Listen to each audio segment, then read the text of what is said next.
দুনিয়ার থেকে জানাজা পড়াইয়া যখন কবরে রাখবে, যুবকের একটু বলো কবরের সাইজটা আলাদা।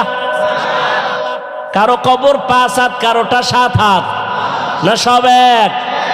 কবরের মধ্যে মাটি দিয়া সবাই যখন বিদায় হয়ে চলে যাবেন, ওই কবরের ফেরেশতা কয়জন? প্রশ্ন সবার বেলায় হবে 3টা। আমাকেও যেই প্রশ্ন, আপনাকেও সেই 3টা প্রশ্ন, আলাদা না। প্রশ্ন সবার বেলায় এক। তুমি ধনী না গরিব, তুমি আলেম না মূর্খ, তুমি হাজী সাহেব না গাজী সাহেব, তুমি হিন্দু না বৌদ্ধ না মুমিন, কোনো ভেদাভেদ নাই।